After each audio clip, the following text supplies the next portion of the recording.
mon ex est un pervers narcissique. Alors peut-être je fais partie de toutes ces femmes qui se posent des questions. Comment faire quand son ex est un pervers narcissique?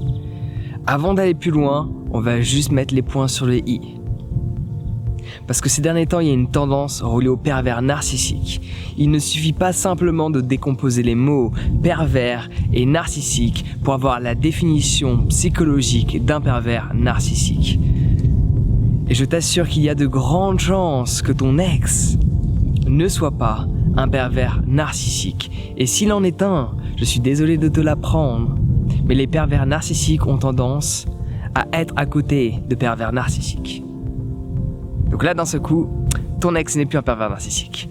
Pourquoi déjà je te dis que ton ex n'est pas un pervers narcissique? Même si cela était le cas, le fait de le percevoir ainsi, tu te déresponsabilises. Tu donnes toute la responsabilité de la rupture, des problèmes, des cris, des engueulades, de la colère qui était déjà en toi à cette autre personne que toi. Ouais. Quand on distingue notre ex, que cela soit notre ex masculin ou féminin, parce que c'est vrai qu'il y a aussi des femmes qui sont perverses narcissiques, il y a aussi des hommes qui sont pervers narcissiques, mais cette tendance est beaucoup plus basée chez les femmes qui considèrent que leur ex masculin est un pervers narcissique. Et c'est marrant, mais elles ont tendance à attirer le même type de personnes en permanence. Pour ça, il faudrait qu'on fasse un travail en profondeur, donc on verra ça une autre fois, parce que ça va demander d'aller voir dans l'enfance. Le comportement que ton père a eu avec toi détermine les hommes que tu attires aujourd'hui. Donc avec une vidéo, ça va être compliqué. Il va falloir faire quelque chose de personnalisé. En attendant, je peux te le garantir que si tu fais en sorte de ne pas considérer ton ex comme étant un pervers narcissique, il y a de grandes chances que tu puisses pleinement évoluer et devenir la meilleure version de qui tu es. Pourquoi cela? Parce que quand tu prends tes responsabilités, tu as le pouvoir. Quand tu prends tes responsabilités, tu as le contrôle. Quand tu prends tes responsabilités, tu peux changer les choses. Si c'est pas de ta faute, tu ne peux rien faire. Tu es victime de la situation. Mais quand tu es responsable, tu as le contrôle sur la situation.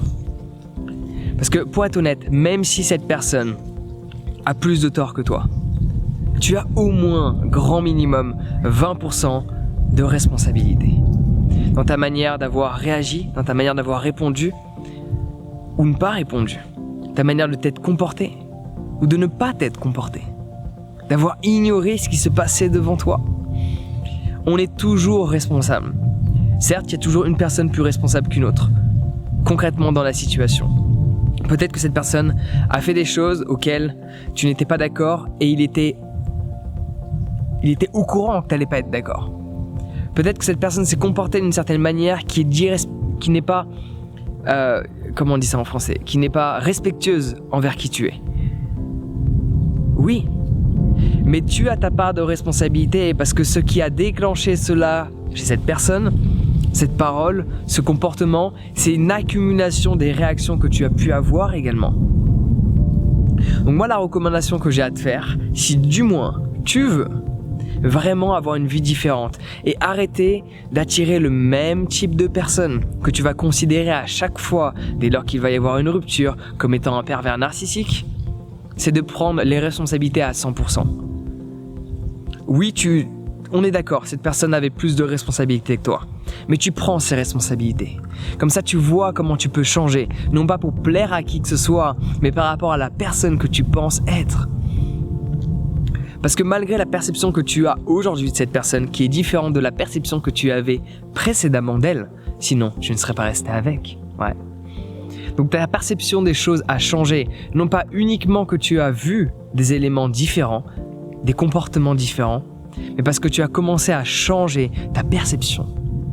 Et là aussi, tu peux changer ta perception aujourd'hui. Te percevoir comme étant la responsable. Pour faire en sorte que par la suite, le peu de pourcentage de fautes que tu avais au sein de cette relation ne se reproduisent pas dans une autre. Et attention, je ne te dis pas de voir quels sont les comportements, les paroles, les actions que tu as mis en place qui ont déplu l'autre personne. Je ne te demande pas de les changer. Je te demande de changer tous les comportements, les paroles, les actions qui, toi, te déplaisent par rapport à la perception que tu as de toi. Si tu t'observes de l'extérieur, est-ce que tu serais OK de t'être comporté ainsi? C'est ça la question qu'il faut que tu te poses. Si la réponse est non, tu peux changer ce comportement. Mais uniquement quand tu prends tes responsabilités. Si c'est que de la faute de l'autre personne, c'est un pervers narcissique, j'y suis pour rien. Tu ne vas jamais observer ce que tu aurais pu changer. Et par ce fait, tu ne vas pas évoluer.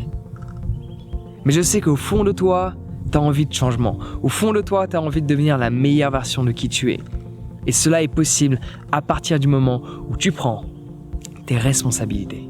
Donc si tu as du mal à gérer cette rupture, que cela soit toi qui aies pris la décision ou ce pseudo dénommé pervers narcissique, j'ai un guide sur la rupture qui va t'aider et tu peux le télécharger dès à présent, c'est gratuit. Donc le lien est dans la description.